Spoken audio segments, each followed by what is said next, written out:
ఓం శాంతి. అయితే మన వాళ్ళందరూ చాలామంది ఏంటంటే ఎవరైనా చనిపోతే ఎక్కువగా ఏమంటారంటే స్వర్గస్థులయ్యారు అంటారు. అంటే ప్రతి ఒక్కరూ స్వర్గస్థులయ్యారు అంటారు మొత్తం అందరూ. మరి స్వర్గస్థులయ్యారంటే మరి ఇక్కడ ఇదంతా ఒక నరకంలో ఉన్నట్టే కదా. మన అందరూ ఒక నరకంలో ఉన్నాం, నరకం నుంచి స్వర్గాన్ని. మరి స్వర్గం ఎక్కడ ఉంటుంది? ఇప్పుడు ఒక ప్లేస్కి వెళ్ళాలంటే స్వర్గం ఎక్కడ ఉంటుందో తెలియదు. పైయోడు వెళ్ళి మనకేం మెసేజ్ తేడు, పైకి వెళ్ళాడు ఏటవుతుందో లేదో తెలియదు. అంటే ఇక్కడ ఏదైనా స్వర్గం నరకం అనేది ఇక్కడే ఉందన్నమాట.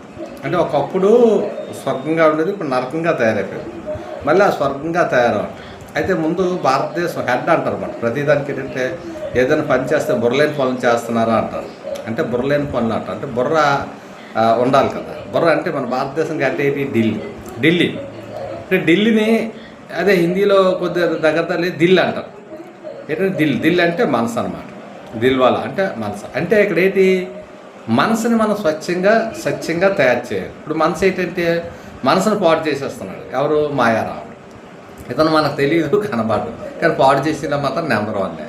కానీ అటువంటి మనసుని బాగు చేయాలంటే మనం ఏంటంటే ఒకవైపు ఏంటంటే మనకు ఒక చాయిస్ ఉంది. మనం ఎటువైపు తోగాలి, ఇటువైపు అని చిన్నది ఉందన్నమాట. రైట్ అనేది ఏదనిపిస్తుందో అటువైపు మనం కొంచెం తూగితే ఆటోమేటిక్గా అటు బలం ఉంటుంది. మరి లేకపోతే ఇటు ఏదైతే లెఫ్ట్ అయితే తూగనుకో అటువైపు బలం చేకూరుస్తుంది అన్నమాట. ఈ లెఫ్ట్ అండ్ రైట్లో అనమాట. అంటే రైట్ ఏంటిది, లెఫ్ట్ ఏంటిది అది మనం తెలుసుకోవాలి కదా. అంటే మన భారతదేశంలో ఒకప్పుడు స్వర్గంగా ఉండేది, ఇప్పుడు స్వర్గం లేదు, నరకం అయిపోయింది. మరి స్వర్గం ఎవరు చేస్తారు? వారు తయారు చేయాలి కదా. మరి తయారు చేయాలంటే ఎవరు చేయాలి అంటే మనందరం కలిసి స్వర్గాన్ని తయారు చేయాలి కదా. మనందరూ దాంట్లో నిలబడితే ఆటోమేటిక్ స్వర్గం తయారవుతుంది. స్వర్గం ఎలా తయారవుతుంది అంటే మనకు కావాల్సిన ఏవైతే ఉన్నాయో స్వర్గానికి కావాల్సిన వ్యక్తులు దివ్య గుణాలన్నీ ధారణ చేసుకొని మంచిగా ఉంటే ఆటోమేటిక్గా అవగుణాలు తెలియకపోతే ప్రకృతి ఏం చేస్తుందంటే స్వర్గానికి కావాల్సిన ఏవైతే సామగ్రిలు ఉన్నాయో అవన్నీ ఇస్తుంది. ఇప్పుడు నరకానికి కావాల్సిన సామగ్రిలన్నీ కూడా మన వాళ్ళందరూ, ఎందుకంటే అయ్యే ఉన్నాం ఏంటి అణుబాంబులని, మరి గన్లని, బాంబులని, రకరకాలన్నమాట. ఇంకా దానికోసం ఇంకా చెప్పవలసిన లేదు. ప్రతి ఆయుధంతో మనిషికి దుఃఖాన్ని ఇవ్వాలనేది ఇప్పుడు ఉందన్నమాట. అయితే భగవంతుడు పరమాత్ముడు ఇచ్చే జ్ఞానంతో అంటే ప్రతి ఒక్కరికి సుఖాన్ని కానీ సంతోషంగా ఆనందాన్ని ఇవ్వగలం. అయితే పరమాత్మ జ్ఞానం మన బుద్ధిలో ధారణ అవ్వాలి. ధారణ అంటే ముందు నిలబడాలి. ఒకరి దగ్గర డబ్బు నిలబడుతుంది, ఒకరి దగ్గర డబ్బు నిలబడుతుంది. అలాగే ఏంటంటే పరమాత్మ జ్ఞానం మనలో అంటే పరమాత్ముడు కూడా చెప్తారన్నమాట.